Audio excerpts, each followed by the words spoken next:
we are here. All right, so remember when I said that aliens are real in here?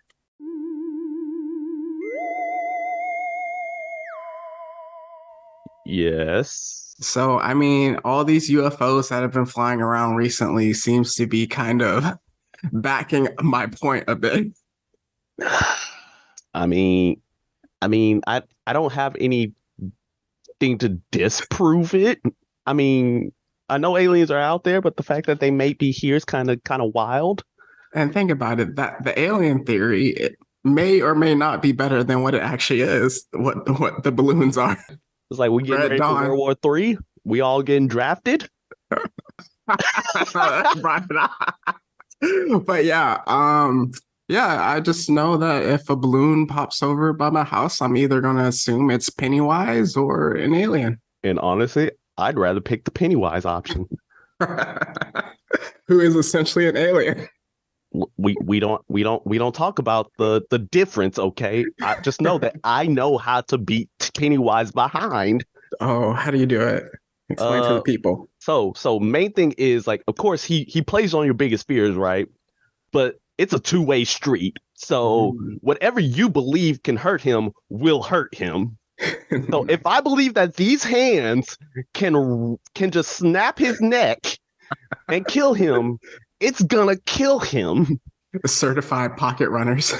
Yes. So if I get like, let me go outside, and for you black people, I'm sorry for the PTSD I'm about to send to y'all. Let me go outside, grab a switch, and then go and run his pockets, or an extension cord and run his pockets. Oh, wow, this took a turn I wasn't expecting, but yes, if we need to learn how to beat Pennywise, we got you. That's what the that's what the pod is for. So I'm Demetrius, And I'm Demetrius, and Meech and Meech presents. the Blurred City Podcast. All right, so we are getting into our Ant-Man Quantumania movie review today. This is our first movie review of the year. Last one we did was The Way of Mid. As we get into it, I think the next 5 to 7 pods are going to be pure movie review episodes, but the movies are about to be bangers coming out. So in order to do that, in order to honor Kang, the Fallen Shinigami and Rogue Jedi are gone for today. Instead, it is the Meech who remains and Meech the Conqueror that take our places. So this is going to be really fire. Again, we don't watch movies together, so whatever we say is going to be fresh to each other. So hit us with the legal spiegel.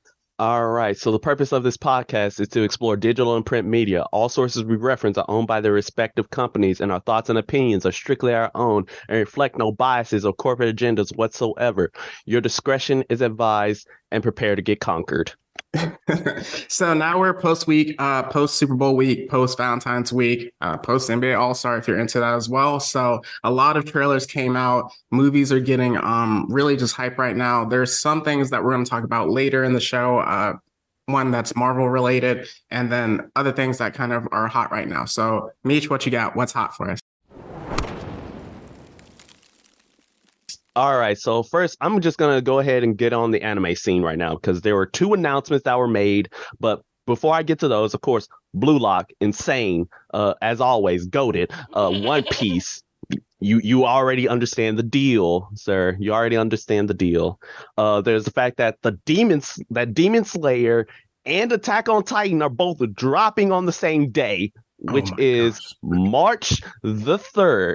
So get ready to support our boy Aaron Yeager, and get ready to support our boy Tanjiro. Especially as Tanjiro is about to go through it in this next arc. And I believe it is the movie version of the first part of Swordsmith Village arc, right? Yeah, so essentially I think they're taking like the first 2 or 3 episodes and making it a movie. Okay. But yes, there's that. And then the announcements. Firstly, Viz Media on their YouTube channel just dropped a bunch of anime, like yes, like whole anime with like. But the only thing is, like, of course, they play with ads. I mean, I'm sure you guys can get ad blocker and all that nonsense. But Death Note is there, Hunter x Hunter there, Inuyasha there. It's like the first 8 seasons of Naruto there, Sailor Moon, all Sailor Moon there, and there's just many more anime that just dropped on their, like, starting, I think, like this past week. They just dropped it all at once. I'm just like, hey, yo. Yeah. So if you guys want some free content, want to watch some anime, hey, there's your resource. And then number two, Toonami on March that weekend, the That same weekend weekend. about to go crazy. This is about to go dummy because they just announced that they're going to be airing at the Toriko One Piece Dragon Ball Z crossover in English. It's gonna be crazy. A crossover that I love to death because it's hilarious. And even and like it's just prime content. And I'm just like, and I never thought that would actually happen. So the fact that it is it's just bringing me pure joy right now. Mm-hmm. So yeah, that's all my thoughts on the anime scene. Comic scene going nuts. Of course we got ourselves, you know, Static. yeah, Static. We got Icon versus Hardware #1 that dropped. Of course we got Monica Rambeau. Donny Case just, I mean not Donny Case. Ryan Stegman just revealed that like he's drawing the first cover of this Miles Morales versus Carnage crossover. Which Ooh. I'm like, I'm scared for Miles. I'm not even gonna lie to you. Uh, and then also just a bunch of other comics that just dropped. And then another personal announcement is that I ended up finding at my comic shop the Secret Wars issue #8, which is the Dang. first debut explanation of Spider-Man in his black suit.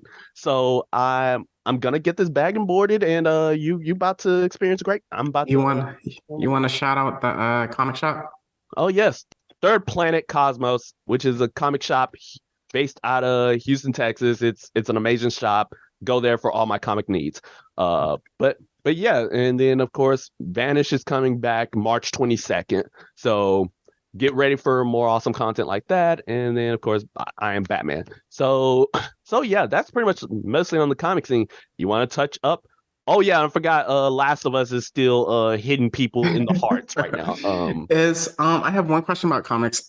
Is this I heard there's a big Spider-Man reveal dropping soon in the comics sphere with Mary Jane. Oh All right, so let's talk about it. no. Okay, so the main premise of Zeb Wells' current run of Spider-Man is that Peter did something 6 months ago that caused him to be on the outs with everybody. Okay. And in that time, Mary Jane got with a guy, had 2 kids, and she got powers. In So 6 months? apparently, apparently in 6 months, she got 2 kids and got powers and is with a new guy. And we just need to figure out like what the heck happened. But I think that's my and like why her and Peter broke up. So, Mephisto. right? But like I mean, I keep saying that her boyfriend is probably Mephisto, like in human form. That's my theory, and I can very well be wrong. And but at this point, I do not care. At this point, like this is one of the few times I actually don't care about the Spider-Man comic because it's taking way too long for them to get to the point, and they making Peter to look like a whole punk the entire time, like against villains. He really should be one tapping. Mm, He almost got murdered by Vulture, Jesus. an old man that he could just literally just sneeze and he'd be gone. Hey, now Vulture is a B tier Spider-Man villain. We will not disrespect Vulture. No. We will not disrespect Michael Keaton Vulture. Yes. We will not disrespect his Vulture, which I do not disrespect at all. I'm talking about the comics old man. So get That's him fair. out. But yeah, that's enough from that. Take over the movie scene. All right, so a lot of trailers came out, a lot of them dropped. So with that, let's get it. Guardians of the Galaxy, that might kick off our season 3 if we come back for a season 3, Woo. but Guardians of the Galaxy 3, that's going to be such an emotional movie. It's going to be a farewell to a lot of the actors and then also to James Gunn himself before he takes over DC. Fast X came out with the like official trailer. That F9 was not for me, but with it coming to an end, I think I'm just gonna try to accept it for what it is now and just enjoy it and like turn my brain off. I think that's the only way I can enjoy it at this point. At this point, I actually have to catch up because I haven't seen 8 or 9. I've seen Okay. Hobbs and Shaw, but Oh, I didn't see okay. the other two. 8 was Fate of the Furious, I believe, and then that was pretty good. Then F9 was just out there, but Fast X, I'm gonna just like enjoy it. John Wick. we might be dressing up to see John Wick. John Wick 4 Full trailer. suit It and tie. was really short, but we don't need a trip. We don't need a trailer for John Wick. I'm going to see it no matter what. Next one, Creed 3 is another trailer that's going to kick off our March movie review season. And then also, I believe The Mandalorian season 3 didn't really drop a trailer, but it's coming up. Like I believe next week, as of this recording drops. Mm-hmm. And then another one, a movie that's coming out, Cocaine Bear, this Friday, which I Yeah. will be seeing. And Yeah. then I'm there day one. finally, for The Flash came out. Quick disclaimer: we are keeping our Ezra Miller thoughts to ourselves until the movie gets closer. And then, as we refer to this movie trailer, we're going to be referring to Barry Allen, who is he/him. So, with that, I think that was the biggest talk about trailer coming out of that Super Bowl weekend was the Flash trailer, because Flashpoint is easily the Flash's biggest storyline and best one, in my opinion. And there was so much new stuff. Michael Keaton's back as his Batman. I think Batfleck is still going to get some run as well. And then it's really interesting where they took it, where there's two Barry Allens, because like in most of I don't recall the comics, but like I know in the TV show and then also in the animated version, it was he just took over his other self in that new timeline. Yeah, so yeah, it's very interesting to see two berries. And I kind of have like a couple theories on like what's about to go down. Is one of them's gonna turn evil because of the fact like in the trailer for a split second you see like Barry fighting a like dark Flash, and, Mm. and it makes me wonder like either is one of the berries turning evil or is it Eobard Thawne? Is gonna be the problematic Reverse Flash about to make his debut? But Mm-hmm. will debut in the close hour, which kind of makes sense because if it's adapting Flashpoint, yeah, It kind would of be. gonna need Reverse Flash for that. Mm-hmm. Uh, but like that's neither here nor there. I'm also excited to see Kara, aka Supergirl. Oh, yes. I'm just like, okay, let's see how you do. And I think she might actually be more of a Zod than of an L, because I'm like, hold up. I know that James Gunn, he wants a darker Supergirl. I don't know, because this movie was shot before he took over. I don't know if that's going to be the Supergirl for his movie that's coming out. I doubt it. So who knows? I doubt it. But James Gunn's like, I mean, whatever happens, like, I'm gonna see the movie. I'm primarily gonna be rooting more so for everybody else. Mm-hmm. Uh, because like they really didn't get me invested in Barry Allen the Flash at all with any of the previous movies, or specifically the Snyder Cut.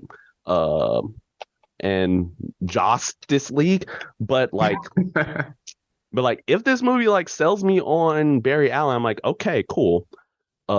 If not, then well, it's getting rebooted anyways. Well, we So don't even know if that's going to be Barry Allen. So I think with that, exactly. we can just move forward and get into our pre-spoiler chat about Ant-Man Quantumania. So anything you think, initial feelings you want to share, or anything you feel like the listeners need to know before we get into it?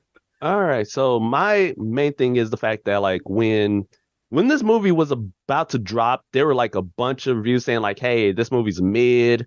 Hey, this movie is like a 5 out of 10, and like having it on the lower side. And I did not have those feelings at all. Like I actually enjoyed the movie, apart from just a few criticisms that we're gonna get into mostly in the recap slash spoiler portion. But like, but within the movie, I saw it as a fun time. Uh, I really like our boy Kang, uh, Jonathan Majors. Mm, Oh yes, we gonna get talk about it. yeah, we're The gonna Jonathan talk about Major it. Simp podcast. Oh yes, yes, yes. But I mean, I've been a simp for the man since Lovecraft Country. I'm not even gonna cap. There we go. But yeah, so like, but the movie was just a fun time. It heavily leans more into the sci-fi aspect of the movies, whereas the previous two were more like thief, Crime capers, yeah. like crime caper, thief, heist movies, and then this one leaned so heavy into sci-fi and introduced like a whole new concept that like I'm like, dang, y'all went well from the trailers. I knew like, oh, y'all going there, Mm-hmm. but like it was like it's interesting to see them actually explore that. So Yeah. yeah, what was your initial thoughts?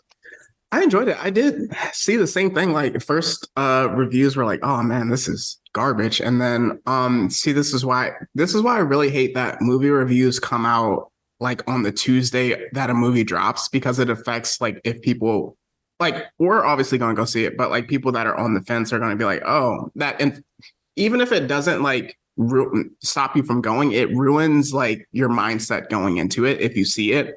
Because I saw like some things were like 40, but then the other score was like 84% for like the audience score. So I'm like, okay, that doesn't make sense. So I didn't review and like look at anything. But I enjoy the time. Definitely, we're gonna talk about Kang a lot. There's a few things that just kind of like popped up during it that again we can get into later, but I actually really enjoyed it. Ant-Man movies are consistent. They may not be like the peak of the mountain movies, but they are very consistent in terms of just like quality and enjoyment. So Mhm. quick things that we can get into. Maybe the second, we can only talk about Kang, and then like the other two things we can get into kind of later, for spoiler purposes. Yeah, especially when it comes to a certain mechanized organism designed only for killing, or Miss Stature herself. Mhm. But yeah, we're gonna save this all for the spoiler portion. So as we transition into our main portion, our main talk about this movie, I do again want to advise everyone that this is a spoiler review. Mhm. So if you haven't seen the movie yet, or you're planning on seeing the movie, I would just say skip this whole portion whatsoever, Yeah. and get back to us. Hey, as soon as you see it, like we'll still be here. And Yes. if you spoil yourself for the movie anyways, then congratulations, you are now in the microverse. That's true because like we're gonna put timestamps, but even the other sections are kind of going to involve about this movie. So we're about to hit our little device mechanisms, get small, and dive right into the quantum verse.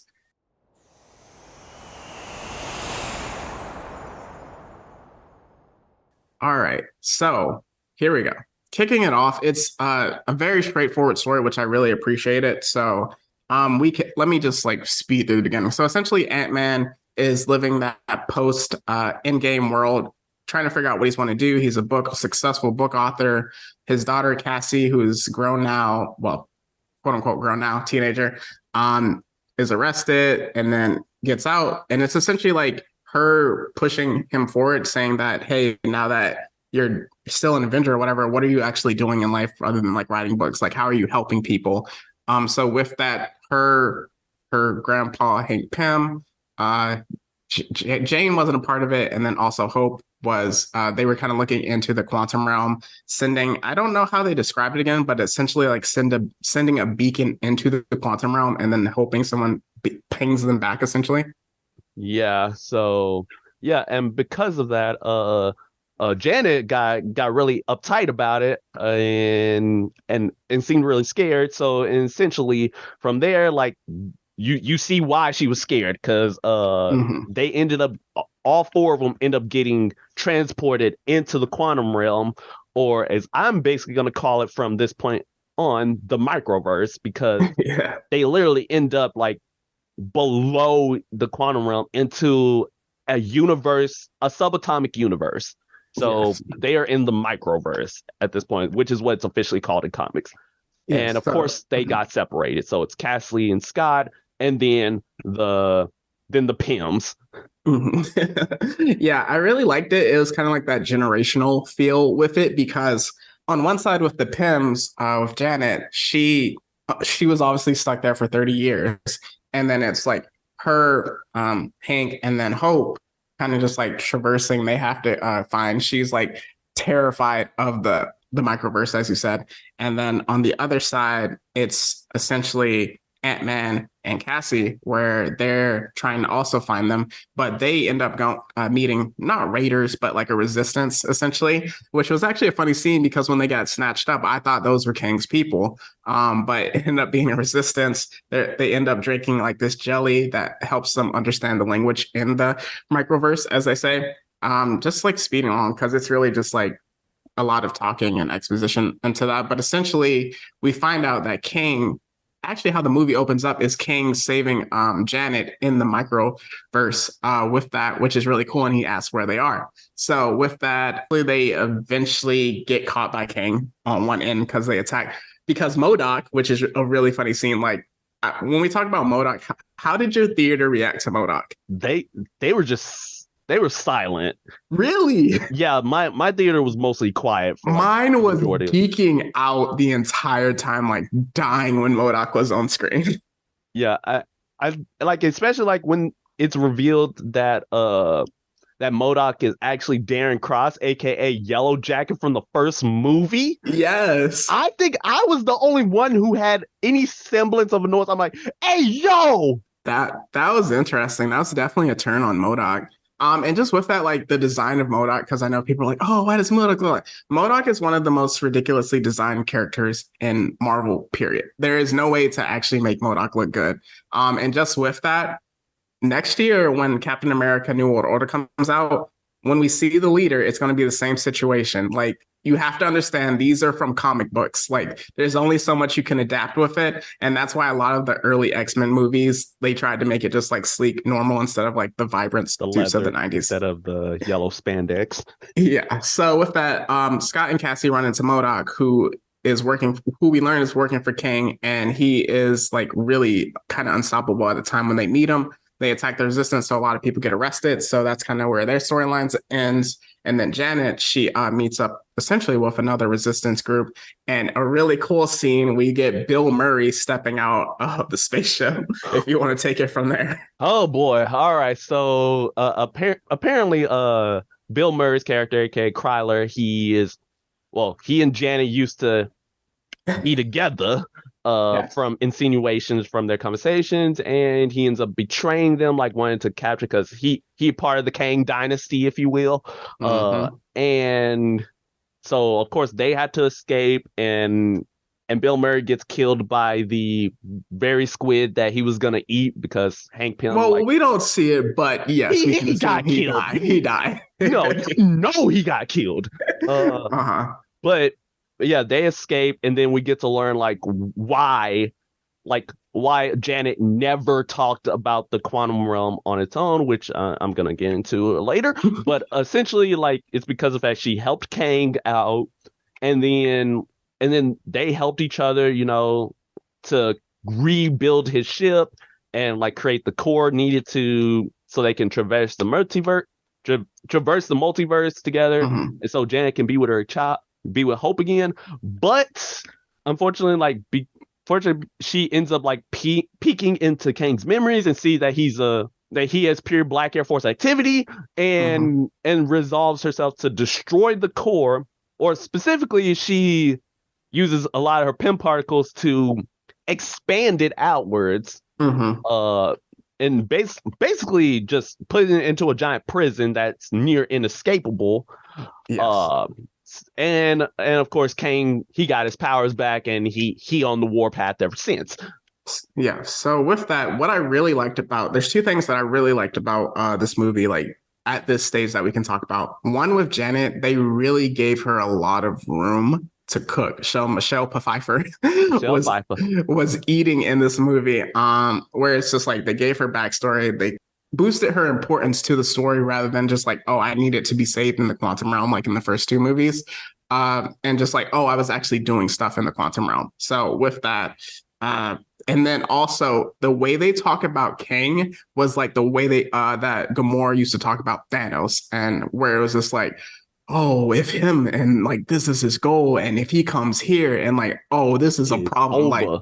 Like the way they just like consistently talked about him through the movie. So then when he finally makes his second official appearance his official appearance in the current quote unquote timeline, and he pops up to Ant-Man, he's like, yo, I need you to steal something for me. And he's just like smooth with it. So he's like he's like kind of like vague about why he needs it, but he wants to get out, obviously. But he uses his anti-gravity device on Ant-Man. He's like, yo, I will kill your daughter in front of you, pull you out of time, and then make you watch it for eternity until you beg me to die. Like, I'm not playing with you. You're going to get what I need for you. I mean, I'm telling you, Jonathan Majors, he got that Black Air Forces on. I mean, he is him. He is a problem, Hmm. and the fact he holding both of them up with the dark side of the Force, that kind of had me giddy. Bro, I was like Darth Vader and Vecna together, not playing. Yeah, he like Yeah, I I like was like, oh no, if you start breaking it. I was like I was like where's running up the hill, but but yeah, but yeah, moving along. So of course Scott decides to go through with the plan, and he ends up inside the prism. This was And a cool scene. yeah, and inside the prism, like every time he takes a step, he ends up splitting off into another variant of himself. And I actually want to take this little side to notice, like, hey, have you noticed that out of everybody who had a variant, only Spider-Man is the only one who had a different look? That's a good point. That is a Like, good point. think about it. Oh Like, wait, Loki. yeah, you're right. Okay. So they're the only two that had completely different look. Doctor Strange, completely the same. The Yeah. Ant-Man, same. Spoiler alert, Wasp, the same. But like Spidey and Loki, they the only ones who get completely different actors. That's crazy. Hmm. But yeah, so Scott and all his variants, including the Baskin Robbins variants, basically team up together and try to get the prism, get the core to Okay. shrink. Hmm. But unfortunately, he couldn't do that alone, which is where Wasp comes in with all her variants, and they start shooting pin particles at the thing, and eventually they got to shrink. Yeah, and with this, it was a really cool scene because, like, initially there was a lot of chaos because they were in a probability cube, like you mentioned, and so any decision he makes branches off, and like they were just like doing their own thing. He was essentially like getting swallowed up in a hole, and then he heard his daughter call out to him, the power of love, and all the variants were like, "Yo, we gotta help our daughter." And like get him up, get him up, get him up, get him up, get him up. And they were all working together to like it reminded me of the movie Ants with a Z. Literally. And I was like, this is so cool. And then that's kind of like what you mentioned before they like managed to get it and get out. Yep. But unfortunately, when they are trying to get out, that's when our big boy Kang decided to come in and Be him. ooh and be him. He takes the core. He decides that, you know what, I'm just gonna leave y'all out here to die. Oh yeah, I still got your daughter captive, in which, oh yeah, but then she ends up escaping Hmm. and ends up freeing a bunch of the captives from the village with all the Yeah. resistance. And they say, and essentially he's about to, like, all right, we're about to escape the microverse, we're about to go into the multiverse, and we're gonna conquer. So we have to talk about why he wants to do that if you want to take over. Mm, why he wants to conquer. So, of course, it turns out that he sees everything. He saw the beginning of time and he saw the end of it. And he saw that he is him, that he is responsible, but and all the other councils of him, all of his variants, decide to exile him because, like, oh yeah, no, we see that you are the problem, so we're Hmm. gonna exile you, cut you off, so that way we don't have to worry about you anymore. This man decided, said, nah, if y'all Yeah. gonna do this to me, like, you keep calling me a monster, I'm gonna prove you right. Yes. And decides to go out to the multiverse to conquer everything, remake it in his image, so that way he don't have to worry about anything anymore. Right. So And yeah, when we get into the deep dive, we're gonna talk more about that, but yeah, we can continue. but yeah, just continuing onwards, we got ourselves yeah, so the Pims and Scott, like, they're trapped, but Hank coming in clutch actually ends up The ants coming communicating in clutch. what he ends up communicating with these super smart, these omega level 12th level intellect, immortally smart, like, ants. These ants who basically live billions of lives and created a whole society, a whole civilization, like a whole timeline to where they're smarter than humans. That was insane. I'm just like, hey, yo, so these ants are them. Hmm. So basically, they helped. them out like, hey, here's your ship. We already repaired it. We made upgrades, and we're gonna get you to Kang's fortress and just run roughshod. And then Hmm. there's Cassie, who's basically rallied all of the resistance to go and Yes. fight against the Kang dynasty. I'm gonna call it the Kang dynasty from And now she's on. being chased by Modoc kind of the entire time, which is a pretty cool scene. Oh yeah, and Darren Cross deciding to be attempting to try to get his Black Air Forces, but failing the entire time. He was Uh, wearing white Skechers in this movie. yeah, no, he's wearing the light up Skechers. Like, nah, he What about the Heelys?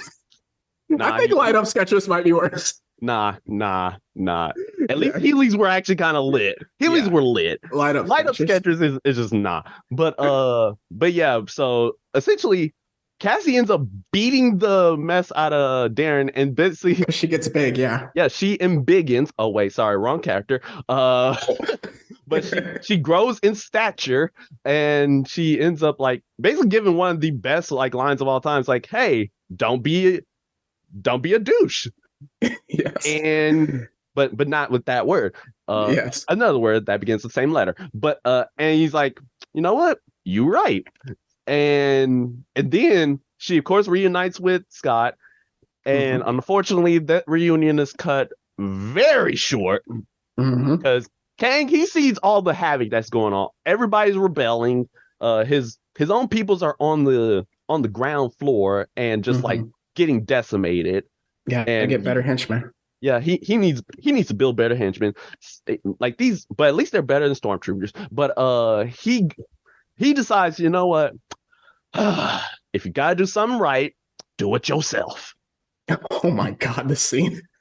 And oh boy, this man goes on a rampage. Not Yep. just a rampage, a massacre. He Yeah, proves that he is him. this is where I would have loved a more darker cut or like a not necessarily R, but like when he was getting rid of people, it was like he would hit them with the blue beam and they just disappear. It'd have been cool like if they like vaporized or something like that. Dusted. Yeah, essentially. So like he was doing that. He was cooking. He was like, "How many times do you think I've done this? Like I put down countless Avengers rebellions and stuff like that." And then that was kind of like when the tides turned, and then that's when the ants pulled up. They just swarmed because it's like so many, and these ants are huge. So then with that, Modoc, when King is using his shield, essentially disables the shield, and that's what kind of kills him. And then they rip apart his suit, which I didn't know because I'm not like too big of a King like knower. That his suit is mostly like his suit and his technology is what makes him like as not evil, but as powerful as he is, rather than Yeah. just him having powers. So with that, that kind of like renders him not useless because he proceeds to put the beats to Ant-Man. So like they are able to like open up a portal to get home. So the first five get home. The first four get home, and then Ant-Man can't get home. And yeah, then he gets the beats by Dre. And okay, Them stomps Tims. him out. Tims. I heard that even Paul Rudd said that the scene was much bloodier, but Marvel had to edit around it. But he was getting his behind stomped, he was getting his arm like broken, shoulder dislocated, absolutely stomped out. But every time Kang tried to jump to the portal to go to like the regular world, he would stop him, and that's where the line from the trailer is: "We both just have to lose" came from. But then, right when he had him, Hope popped up, shot him, and then he hit his core Yep. essentially, and then that kind of like sucked him into it and killed him. And then so with that, it closed, the portal closed, but then Cassie reopens it, and then Hope and Scott go home, and that basically wraps up the story. Except for the fact that Scott had this looming feeling of like, what was King talking about? If we kill him, something bad's gonna happen. Yeah. And we're gonna talk about it a little later about like how I think like that ending was a little was not as dark as I liked it to be. But yeah, so like at the end of it, like the mid credit scenes where you see just like the council of Kangs together, Yes. basically thinking like, okay, so one of ours just got killed, so we send in everybody out. Yeah, because it was like the three of them at first you see. Well, you see like the stadium, you don't know what's going on, you just see portals and stuff. And then you start with like the first three, and they're all king variants and they all look enormously different. And they're like, yo, the exile got killed. I know you're upset that he got that you didn't get the chance to kill him. And then they looked at kind of like the what was it called? Like the time thing in Loki. I Oh, the forgot. sacred timeline. Yeah, they were looking at the sacred timeline and how like now there's multiple threads to it, and they were like, they're starting to touch the multiverse now, and that's not good. So that's how you know there's a problem because it's like they're going to ruin what we designed. So then the other variant was like, wait a minute, how many of us did you call? And then that's when it happens that you just see it, and it's like all of them, and just like the portals are opening up, and you just see different like literally different Kang variants popping out. I remember there's one that like even knelt down. That's the one that like sticks in my head, and then it pans to the stadium, and it's just Kang's going crazy, and I was like, oh, this is trouble. This is trouble. And then just the final tease, it teases season 2 of Loki at the very, very post-credit scene. Yeah, and that's the only thing that got my audience to go nuts was seeing Tom Hiddleston, Loki, spotting Victor Timely, who's another Kang variant, and basically Mm-hmm. the old times. I think there was like the 20s or something like that. Mm-hmm. But yeah, that's pretty much the movie. Yeah, very straightforward. So with that, we can get into our different talking points with that. So yeah, Kang in any form is a problem. But one thing I wanted to talk about, Disney, we got to talk about these kids ending the world. All right. So like, especially the super smart kids that like do something dumb to then end the world. So Spider-Man, I love Spider-Man. No Way Home. Come on, Peter. Just come on. I know it's like his quirkiness in it, but like literally That Doctor was Strange is like, come on. that was actually on both of them because Dr. Strange should have explained it better, and then Peter, and before actually starting the spell, and then Peter should have thought about who he didn't want in. But Yes. And then with Avatar, The Way of Water, the yeah, kids, yes, the kids causing chaos that could potentially end the world. And then Cassie in this one, pinging the microverse in the quantum realm, where now she lets King have the potential to escape and then having to fix it. Like, I know, like in super, oh, another one, Wakanda Forever with Riri, where she creates the vibranium finder, and then that kicks off just the whole like thing with Namor and all his people, where it's like, yo, the fact that she was able to create it, more people can find it. We have to think of another just like plot point to do this other than Smart Kid ends the world. Because I know like in a lot of Marvel comics, particularly with like all of them, they want to make kids like super smart. And not just like dumb. And then like even with like a Riri and then say a Cassie, you know, minorities being smart as well and presenting them like that is actually cool. But they can't just keep ending the world with kids doing stuff that are dumb.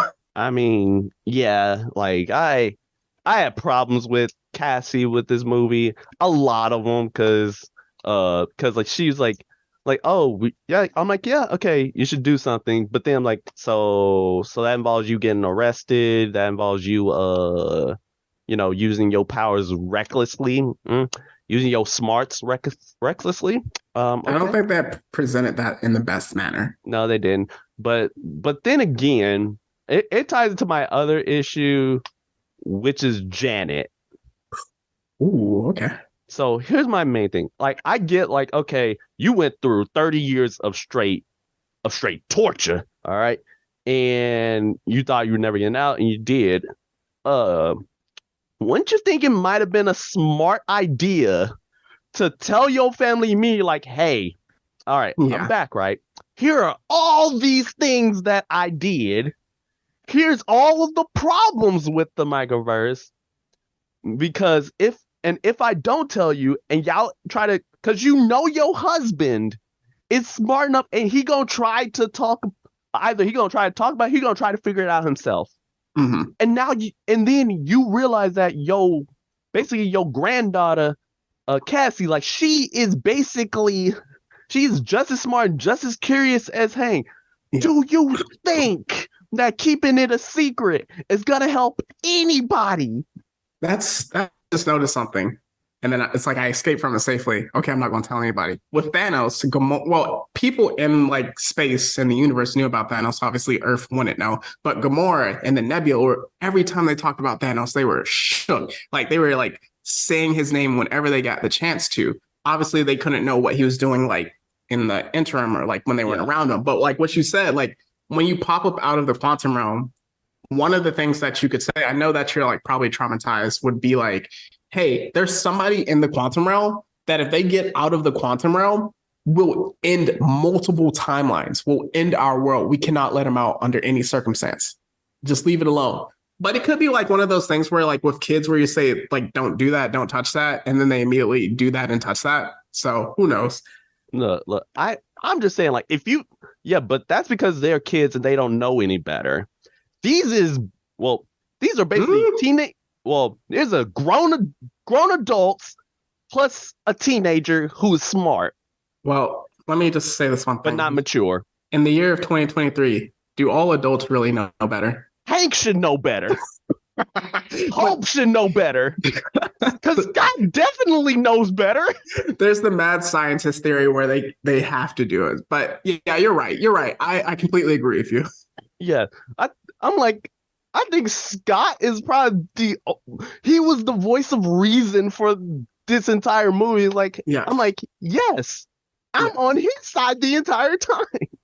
Yeah. If you had pulled out the belt, I'm just saying. No, that was one of my points. I was like, hey, I was thinking this in the theater. I was like, hey, I'm not endorsing corporal punishment, but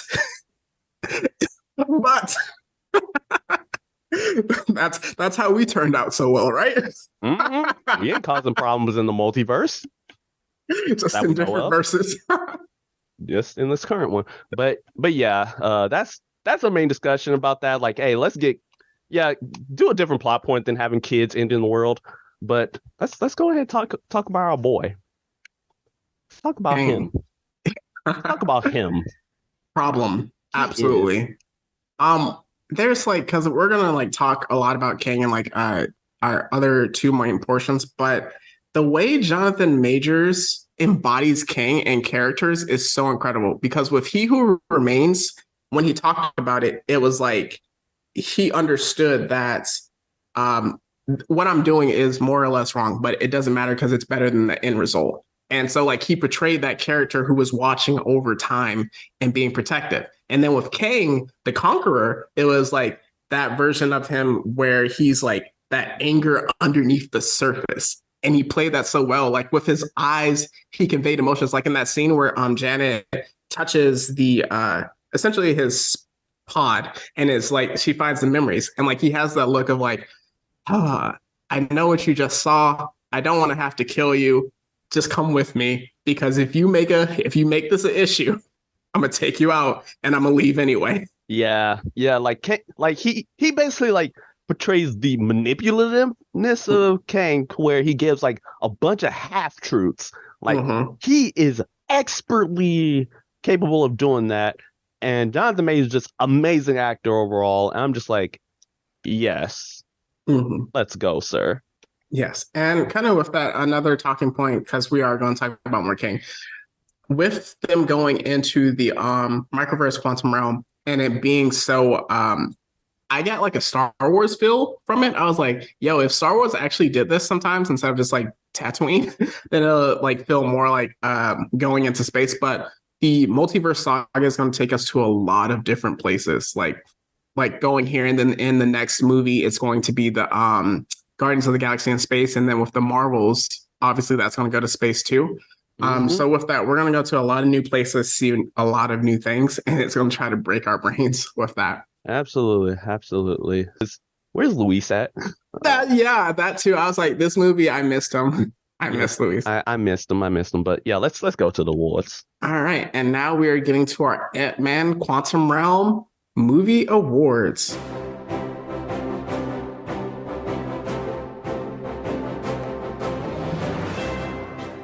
All right.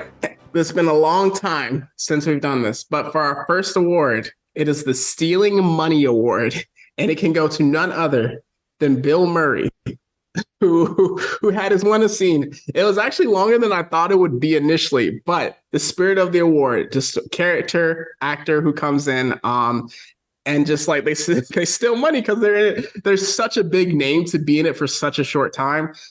So definitely he actually played a pretty interesting role and had complete Bill Murray energy. So I'm waiting for Tom Hanks to get to the MCU. It's only a matter of time. It is. It is. So Bill Murray, come to the stage for stealing money.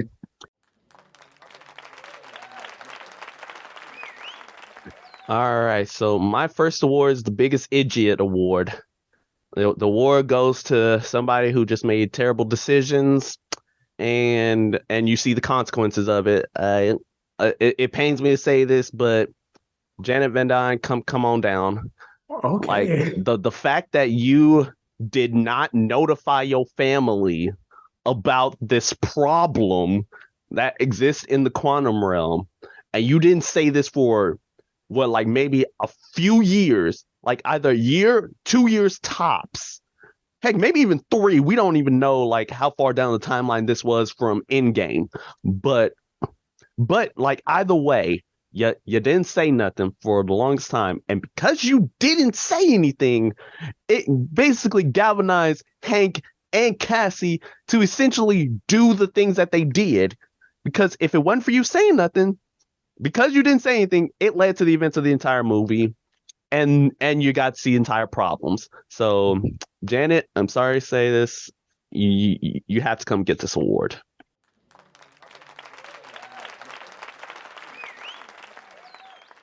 All right, for our next award, we have a new one, the George Lopez Mr. Electric Award from Shark Boy and Lava Girl. This can go to none other than MODOK with the big face enemy. MODOK, it was actually funny. I was tempted to say the spotlight is yours, but I could not.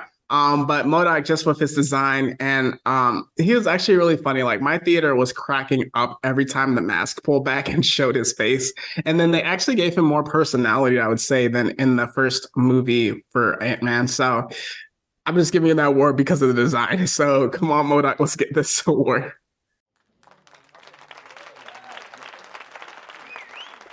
All right. So for my next award, it's we jumping now award. This award goes to a team who decides their very best to jump a person, regardless of whether or not it succeeded. That's the key difference. So in this case, it has to go to Scott, Hope, and Cassie trying their hardest to jump Kang. And it's sad to say this, but Kang decided to pull that Uno reverse. And he said, like, oh, y'all gonna jump me? Nah, I'm jumping you. And yeah, it was kind of wild. It was kind of wild in the streets. But yeah, you three come get this award. Yeah, the Aaron Yeager Uno reverse card is unstoppable. So with that, next, yeah, we have the Op of Eternity. So this can go to none other than Kang. But actually, I'm going to give it to all the Kangs because they exist outside of time and space. And the fact that they are eternal, they are forever. And we, in 2025 and 2026, we will bow down to the Kang dynasty. So Kangs, come get this award. And the Kang of this movie, you might as well just stay up on here because we have to give you, with no choice but to give you these Black Tims award. Yes, it was initially the Black Air Force Award, but you've proven to be beyond that. You deserve the Black Tims, especially for when you stomped out Ant-Man. And then just you being as manipulative as you can, for you using the dark side of the Force and deciding to channel your inner Vecna, for you just committing crimes against all of timelines, pure heresy, pure just him energy. You deserve these. Just take them. I mean, I'm sure you got like a million other ones from different timelines, but here, oh, yeah, you get them anyways. He's from New York. Still to this day, I'll still just. All right. So now that we're here, let's get to the tiers of the movie. And Meech, would you be able to read them all for us? Yes. So the tiers of this list goes basically based on ants. So for the F tier, we have a little black ant. For our D tier, we have the pharaoh ant. For our C tier, we got a carpenter ant. B tier is the bullet ant. A tier is a fire ant. But S tier is the bulldog ant. Which will kill you in 15 minutes. Never in my life. But yes. So what are you giving this movie? All right, so there were definitely fire moments in it. But I would say look, we're about to do like 5 or 6 movie reviews. I have to be strict. This is a B tier, so I'm gonna have to give it a bullet ant just because, like what you mentioned with the darker ending, I think that somebody either should have died or got stuck in the quantum realm. Why I think they didn't get stuck in the quantum realm is because in every Ant-Man movie, essentially someone gets stuck in the quantum realm. I think that's why they didn't do that, because like in the first one, essentially Janet was stuck the entire time. In the second one, that's when Scott got stuck. So for in the third one, for him to get stuck again is kind of like, we're repeating the same thread. But I do think it could have been darker, just because of the ending. And then just with that, again, it was a very straight storyline. So again, Ant-Man has a lot of consistency with that, and it's a very enjoyable movie. So I'll give it a B tier. Oh man, I hate that we think just alike because that's the exact same score and the exact same reasoning is the essential like, hey, it's a good bullet ant, it's a good B tier movie because of the fact like, hey, it's very consistent, it's a consistent story throughout the entire trilogy. But like my main problems again, besides Cassie being Cassie and the fact that Janet didn't say nothing the entire movie is just the fact that like, hey, in that ending, I was fully expecting for Scott to sacrifice himself. Like either he gets stuck or he dies like closing the hole to stop Kang. And then it semi faked out. I was like, okay, Hope coming in now. Oh snap! So it's gonna be both of them that get stuck. Okay, I'm with it. And then Cassie opens it anyway. I'm like, dang it, dang it. Yeah. I hate y'all. Yeah. I think the one reason they didn't make King as dangerous is because of what we talked about way before the movie came out, what I predicted, where it's like the king in this movie is not the king in Kang Dynasty King. So that's why they were able to defeat him the way they did. But he's going to be more of a problem. Yeah, for sure. All right. So with that awards, tiers, and our recap done, now we can get into our sponsor of the day. All right. So for our sponsor of today, we have ourselves the Lang Academy of Thievery. Please come join this academy so you can learn the art of writing. You can learn the art of making ice cream, and then the best art of all, the art of thievery, the art of stealing whatever you want, and preferably not get caught. Unfortunately, we are still looking for experts in that department, but in this department, we have ourselves the best teachers around. We have Scott Lang, we have Luis, we have Cassie. All of them amazing thieves in their own right. So it's only fair that we have them join us for the Scott Lang Academy of Thievery. Come join us. And please do not call us when you get arrested.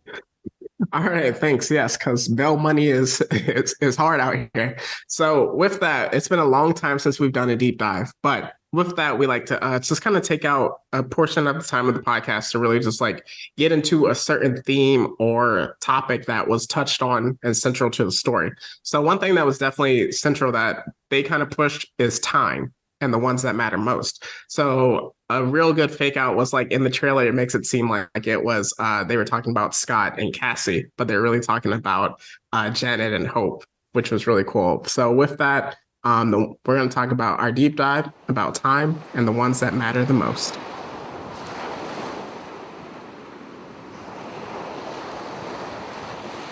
So kicking off, I just want to start with a question. Do you think we value time the way we say we do? I mean, I can't speak to everybody else, but I can say it myself, yes, because of the fact like, hey, like here's my thoughts on time.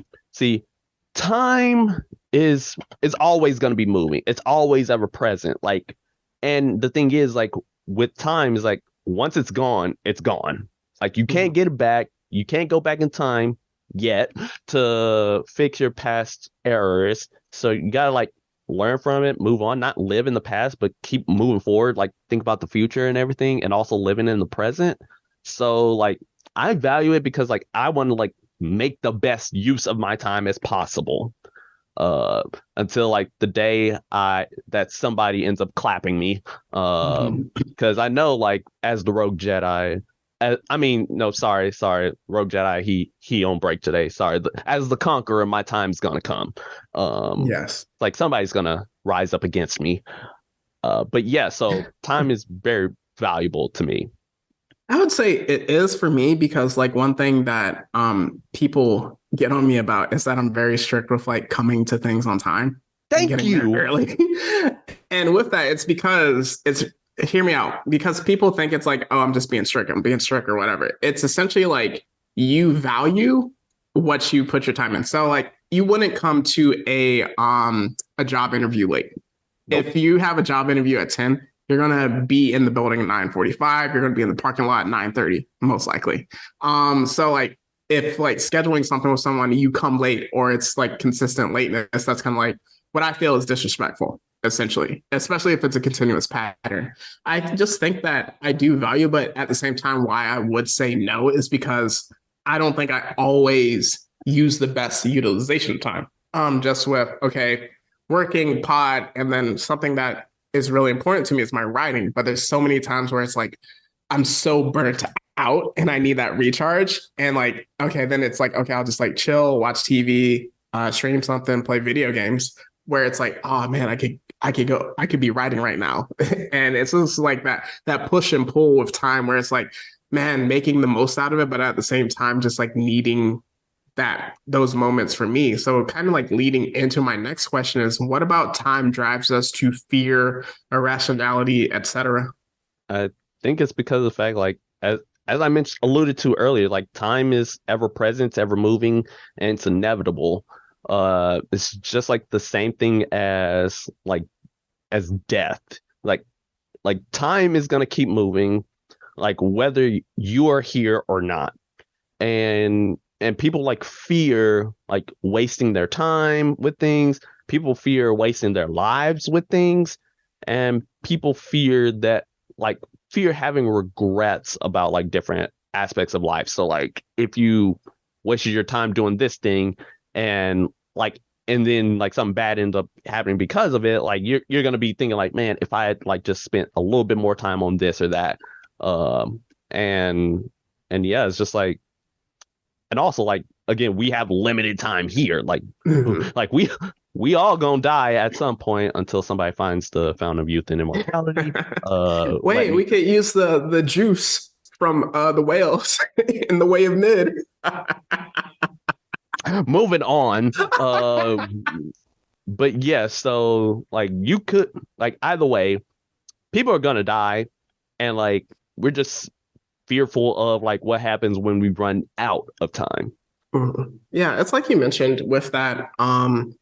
Like time is finite and we don't know how and the thing is not only is it finite we don't know how much of it we have that's Exactly. the thing that kind of makes us paranoid where it's like okay how do I structure my day where it's like what to prioritize because like sometimes you can be in a situation where it's like okay you have a significant other and it's like okay maybe you want to work and then maybe you want to put off having kids or whatever and then so that goes awry or whatever and then like okay, you want to get this job that you love so much. And then, okay, once you have it, you then want to go back to that person. But then it's like, okay, maybe you get sick, maybe a financial situation pops up, and things like that. Or maybe you have a passion that you want to go after. And like after so much time being responsible and stuff like that, you want to go after it. And then you get isekai.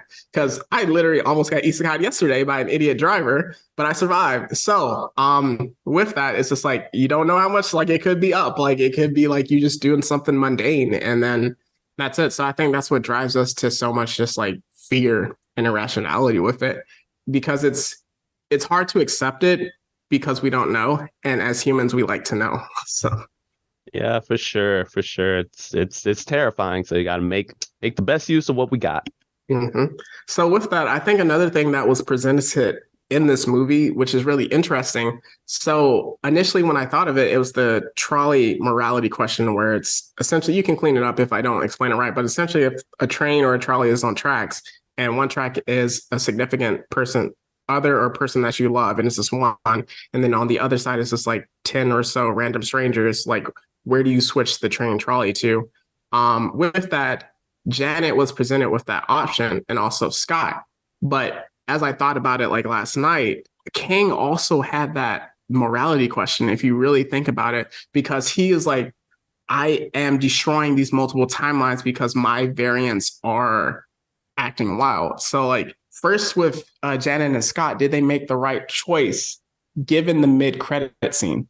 Mm, that is a yeah, and that is a big question because considering like what's going to go down, it appears on the outset that's gonna be no, because you're about to see like just roughshod. You're about to see like not just one timeline basically getting clapped. You're about to see hundreds, Mm-hmm. if not thousands of multiple timelines. So like trillions upon trillions upon trillions of people, maybe even like octodecillion people getting clapped. Uh, so like all just for killing this one Kang and trying to save their one timeline. Mm-hmm. So in the outset, it appears no, but knowing Marvel, it's eventually gonna end up as a yes Yeah, I because we think. know like it's Yeah. gonna end happy. I think just with that, sticking with Scott and Janet, it's kind of like a situation where if a tree falls in the woods and no one's around to hear it, did it make a sound? So it's kind of like if multiple timelines get destroyed, but you aren't aware of it, does it matter? And I think that's like the fact that she saw it and experienced it firsthand is how she was able to like be like, oh, I can't let you out. And then with Scott, the way Kang came in was so menacing. And the fact that he was like, yo, which Avenger are you? Like, I've killed so many. So with that, I would say yes. But the real question is, was King right? And was the He Who Remains right? Again, this is a hard sell right now because I'm just like, again, like saving one timeline versus saving the entire multiverse. Like, I would say that He Who Remains, even though his methods were wrong, he ended up like having the right thought process. Just maybe try to change up the method, and maybe Kang might be on the same wavelength. Like your methods is kind of wild and trash, but you have the right thought process. See, this is funny that you say that because this is what I say about Aaron Yeager. And you're like, no, just hit the rumbling. Well, hold on. That one's different, all right, because look, the entire world was trash. The entire world was trash to him.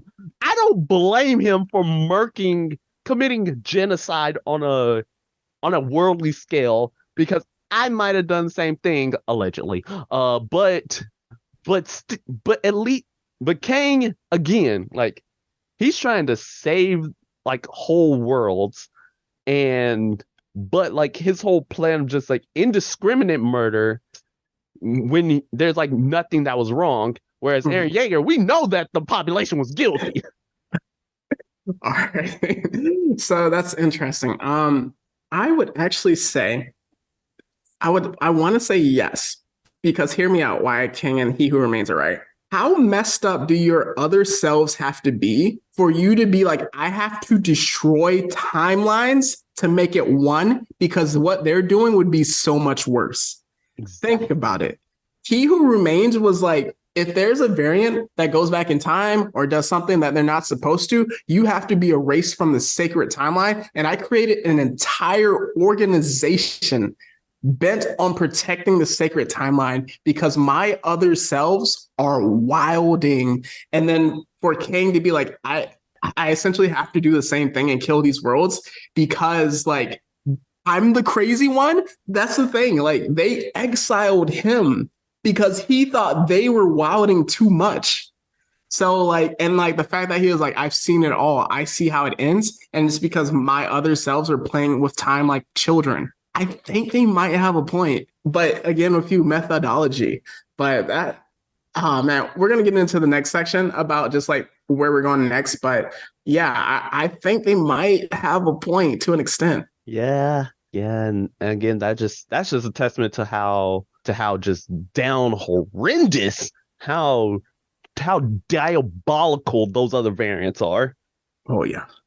Yeah, the one that had like the kind of like the cybernetic tech in him had me scared, and then also one of the Egyptian one No, it was the had me. Egyptian one that It had was me the shook. Egyptian one that was like, oh no, because he looked like the leader. That looked like the top three. So with that, we're gonna take another quick break, and then we're gonna get into the bigger Marvel discussion moving forward. And for today's sponsor, we have ourselves to become drafted by the Kang Dynasty. Do you want to save this whole timeline from a multiversal threat? Do you want to be saved and ruled by the one true Kang? Please enlist today, and we will ensure that your timeline will be spared and that your family will be safe. Please enlist today and do not defy the one true Kang.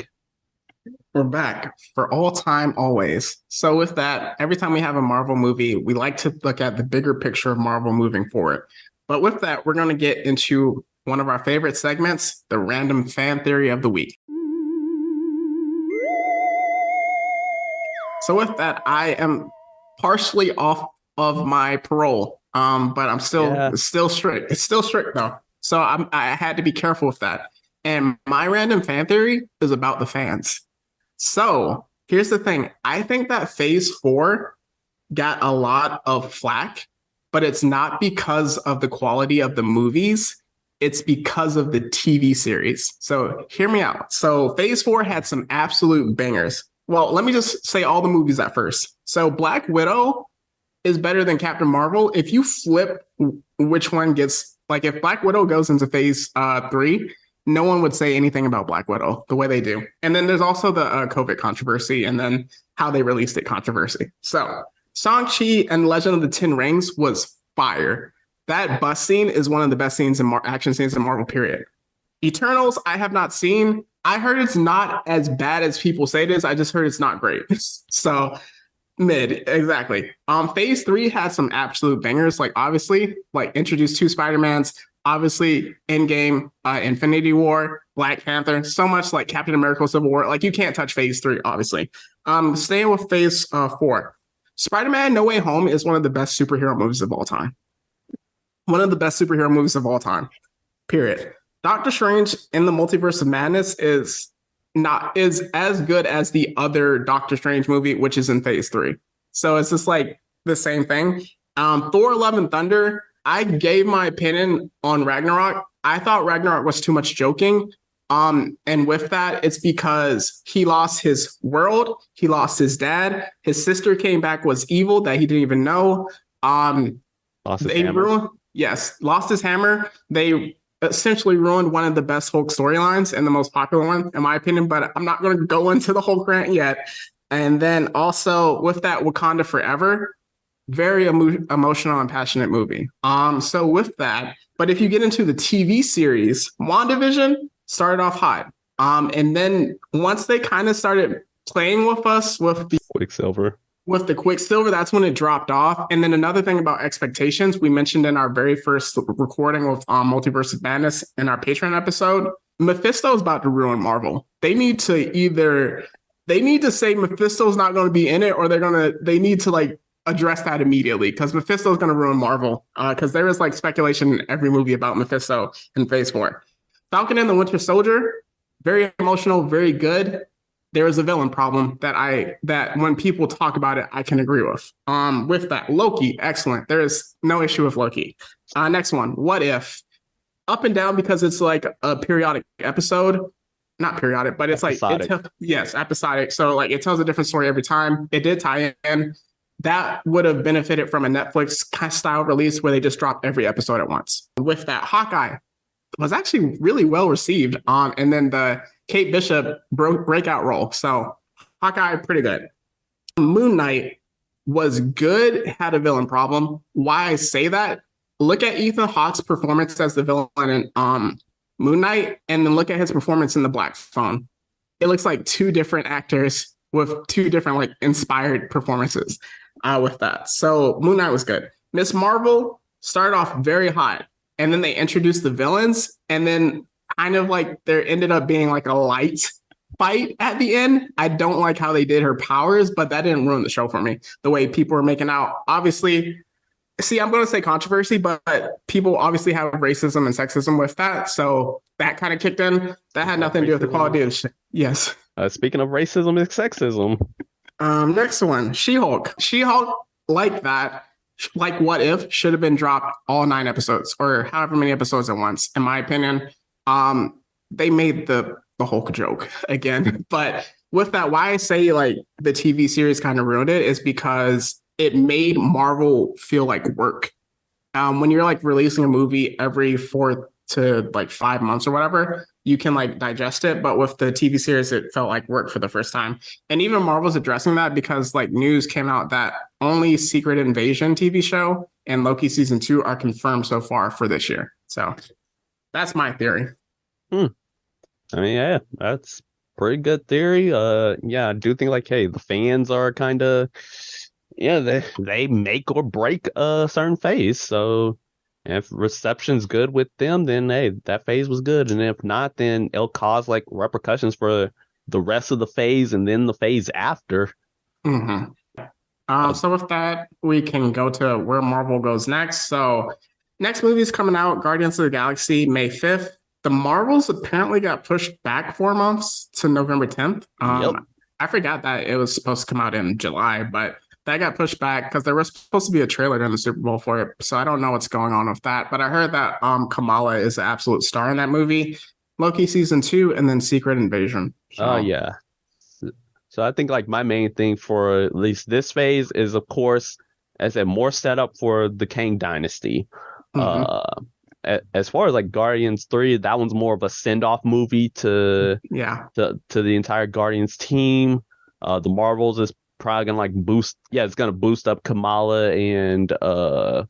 They need that movie to be good. And Monica, especially my girl Monica. I swear, if they do her, if they treat her like they did Multiverse of Madness, if they do Monica dirty, if they do my girl dirty, I will come after them. They need that movie to be good because I feel like the perception of all of them are like very wavy for some reason. But yeah, and so yeah, that's mostly going to be in my opinion, probably a more independent one. Though, like the idea, like all 3 of them are like basically teleporting amongst themselves. It's probably going to lead to multiverse shenanigans, which is actually what the current Monica Rambeau comic is doing. It's kind like, hey, Monica is literally teleporting to different universes on a dime. I'm like, hold up, are they about to go that route? But and then of course season 2 of Loki's it's obviously Kang related. That is obvious. And then but then Secret Invasion. Oh boy, all right, we gonna get into that storyline. With Loki season 2, kind of like I would hope that in every episode there's a new Kang. That's kind of what I want to see. You know what? I wouldn't mind seeing like multiple Kang. Well, of course, we know there's one in the 20s. Yeah. So like, I'm thinking like, hey, you could either have one in different, like each different era, or like one in, or like a different timeline, like where they're dealing with Kang shenanigans and be like, oh snap, we gotta go pluck him from the sacred timeline. I hope there's a good Kang. At least like in once that helps them in Kang Dynasty. Oh, so you think an Iron Lad? That's what that is? Yeah, so Iron Lad is literally a good Kang variant who gets inspired by Iron Man and creates his own suit. Is he like a young version of Kang or? Yes. Okay. I don't know, because like in the mid-credit scenes, like he played all of them, so I'm interested. But we see like obviously you can play around with like multiverse because like Loki season 2 did that where there was different versions of Loki. But like you mentioned, like a lot of the actors like play the same versions of themselves. Exactly. So it wouldn't be surprising me if we see like One of them Ooh, who a young ooh. king. Now that you mention it, Iron Lad, there is Armor Wars, and then there's Iron Heart coming out at some point in the future. Yeah, Because I was initially gonna say it wouldn't they probably won't want another Iron person since Riri is about to Iron Heart is about to take that role. But if there's an Armor Wars, that makes so much sense. yeah. Oh yeah, definitely could. Dang, I didn't even You think onto about that. something. Hold up, we cooking. We cooking right now. Marvel Wars, how money? Run me my run me my bag. But yeah, so like how much can you think we're gonna get in each of these movies Well, the or fact shows? is King Dynasty 2025 or 2026. I know there was like a pushback I think it was 2025 and because I then know Secret Wars Secret is Wars for 2026. sure got pushed back 2026. But essentially, like with Thanos, they had 10 years to build to him.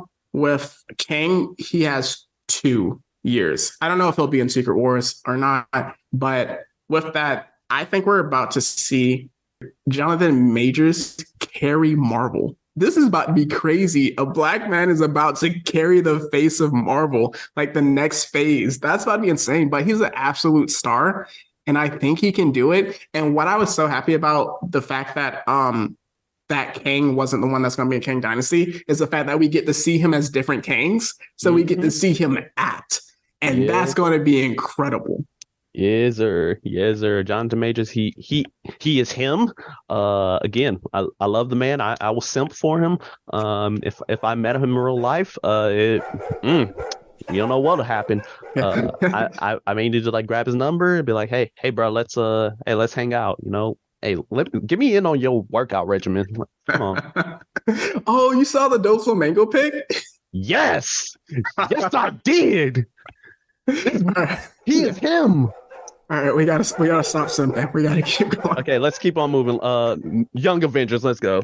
All right, so they are like, it's kind of like, tell me you're doing a Young Avengers movie TV show without telling me you're doing a Young Avengers TV show. They have so many younger like versions of superheroes, which makes sense because I think they're gonna try to carry it over for the next, I don't know, 5, 10 years before there's a hard reset. So that's going to be interesting how they decide to handle the Young Avengers. I just don't know who the face of it would be. Yeah. Probably Kamala. That makes sense because she's literally one of the most popular characters. Will we see a live action Miles Morales? Well, I mean, it's possible though. Peter. Peter. Well, oh, there is a Spider-Man 4 coming out. Yep. A new trilogy. Yep. And I'm like, Peter. Your days might be numbered, my guy. But yeah, it's like if you look at who got introduced, we got Riri, you got Kamala, you got Hawkeye. yeah, you got Hawkeye. You actually got Patriot from the Yep. Falcon and like being the grandson of Bradley. You got Stature.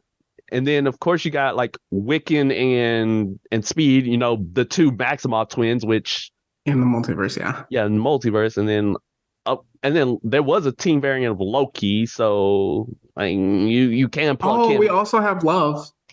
Oh yeah. Almost forgot about Love. Vision. You got America Chavez. Mm, I was like, and then as I mentioned earlier, Iron Lad.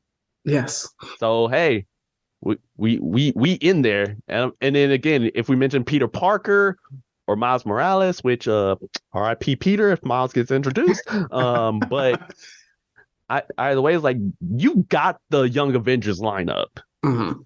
One thing I wanted to mention, we have to do it in this section before I forget. The fact that you mentioned the Council of Kings and there's going to be a Fantastic Four movie, and we're in the multiverse. Will we see a Council of Reeds? Please, I need it. I need it. I need the Council of Reeds. I need to see Maker. I need to see him. I need him because I know if we get the Maker, we getting Null, we getting the Attack of the Symbiotes because we know Venom 3 coming out soon. It all leads back to Venom. It all converges back to Venom, baby. It all converges back to Null. All right. Anything else you want to see next with Marvel? Besides the greatest Spider-Man story of all time, which was the death of Peter Parker or the death of Ultimate Peter Parker and the introduction of Miles. Besides that, Dark Avengers, Hmm. because we know Thunderbolts is Thunderbolts, yeah. coming out. Like that could easily go to Dark Avengers, please. And the symbiote, I think, is still in that universe. You show right, it is. That's gonna be the new trilogy. Oh wait, because if we introduce Miles Morales, when Peter going crazy with the symbiote, and then we have Venom, right? But then Venom's the one that kills Peter. And we get Miles, and then boom, we good. We straight kill two birds with one stone. Perfect. So with that, we are wrapping up. And since we missed out last week, we were going to get into our Black Creator of the Week, and we're doing two of them. So Meech, you want to kick us off? Yeah. So my Black Creator of the Week is your boy Roshi. Your boy Roshi consists of three people: Roshi, Lupa, and Shira. All three of them, they're just hilarious. They have probably the best banter between the three of them. They mostly do like reaction channel reviews of like different video, or specifically like episodes of anime or episodes of TV shows. Like my favorite of which was actually the second episode of The Last of Us. Oh, where Roshi he almost canceled himself. So yes, he almost canceled himself. I'm just gonna leave it at that. You guys figure out how that happened. But yeah, they have a ton of other stuff. Again, their reaction on Blue Lock is just crazy because Roshi and we on the same wavelength. We realize that every person on that show is a main character, and he realized it too. So yeah, it's just phenomenal content from both of them. I would say one of my favorite videos from them is the reaction to the Never Give Up fight from Demon Slayer, because Lupa was pouring sweating. He's like, bro, why are you sweating so much? The man was dripping. Because it definitely matched the hype of how I was feeling when I was watching that episode. So yeah, that's a great one. So for mine, I was gonna go with the Mighty Keith because he is one of my favorite just content creators on YouTube, and like his last video regarding Harry Potter was wild. So just go check that out on your own. And I mentioned him in our very first episode, so definitely shout out Mighty Keith. But one, I wanted to throw it back since it is history and creator of the week, Milestone Comics. So a lot of just like Black content creators, I think initially founded by like 4 Black men, if I'm correct. Yeah, 4 Black men, primarily Dwayne McDuffie, RIP to Dawn. Yeah, so with that, just like these are the creators of Static Shock before he was either bought or sold to DC, which is the same word. I don't know why I said that. When it was given to DC. Yeah, so essentially, like the way Milestone Media worked is that they were a company, but they used DC for distribution. Technically, they were already in DC, but it was like their own separate thing that didn't cross over until it eventually did. But yeah, it's like they're phenomenal and they're just great. I love their comics. Yes, and they gave us like one of the greatest superheroes for us in our generation, just like WB Kids, Static Shock, going crazy. James Gunn, make a Static Shock movie. It's time. Have a Black man direct that. So that's what we're saying, because that would be, let me tell you, that's going to be like Black Panther levels of hype, even if it's a TV show. So going from there, we're going to get into our recommendations and plugs. So what do you have? All right, some primary recommendations. Just watch Ant-Man and Ant-Man and the Wasp. Of course, all that's on Disney Plus. And then if you want to see like more Ant-Man and Kang shenanigans, watch Avengers: Earth's Mightiest Heroes, which is a toon series that also on Disney Plus. It's probably the best like Avengers show because it's just like, it was just great. It was funny, but then it got dark. And of course, Kang was still a problem in the show. So hey, you get more Kang content. Yeah. And just for the full Ant-Man MCU kind of art, Captain America: Civil War, and then Avengers Endgame because he wasn't in Infinity War for obvious reasons. And then there's this one Avengers animated movie. I forgot what it was called, but it was like when we were much younger, and it was when the Hulk ran his pockets. There was like an invasion, and then they needed the Hulk, and the Hulk beat the crap out of him. Ah, dang. Ah, It was like an anime style animation too, which was really cool. dang. I gotta look that up. Oh, Ultimate Avengers. I think so. Yeah. Yeah, Ultimate Avengers, the movie. Cool. Yeah. So you can check out Ultimate Avengers with that. So yeah, we can just dive into our plugs. Yep. So our main plugs is, of course, we have ourselves our Instagram and our Twitter, which is Blurred City 22. Come give us a follow and make sure you hit all bells for notifications, especially on our YouTube, which is Blurred City Pod. If you want to give us some extra bones, then check out our Patreon, also under Blurred City Pod. That's where we release exclusive episodes, like the one we just did recently with this deconstruction of the Fantastic Four. And then we have our Discord, which is also linked in our Instagram page. Then after that, we have ourselves our email address where we can submit geek out freakouts or random fan theories or questions for Q&A sessions. And that is Blurred City, BLERDCITY 22 at gmail.com. We'd like to see you guys coming soon. And of course, my personal page, I am the Rogue Jedi 21 on TikTok, where I post a pretty wild content. So hey, unfortunately, I have not gotten canceled yet. So we're gonna keep that gravy train going. All right. For me, my personal author pages, you can catch my Instagram, Metri_dash. So METRI_DASH, and my Twitter at the mad-16. If you want to check out my book, Phantom Pain's the Most Irregular Tale, you can see that on Amazon. And just moving forward, looking forward to next week, we're going to get into March Madness. Hopefully, we can have one of my closest friends on the podcast. We're going to do a best sports movie tournament of all time. We're going full 64 movies and just going from there. Whatever is number one, you will not agree with. We were born in the mid-90s, so some things ain't going to get on the list or move forward. So with that, that's something to look forward to. So let's leave us with some words, with the people, with some words of encouragement. All right. So for my words of encouragement is that your time is valuable. Do not treat your own time as something that you can just waste or whittle away, because that's just how you come to have regrets in life. Just take charge of every moment, because you may never know when the next moment will be your last. And I will just steal advice from Cassie.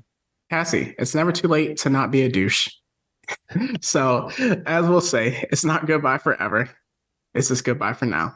And that's the Blurred City Podcast. See you later.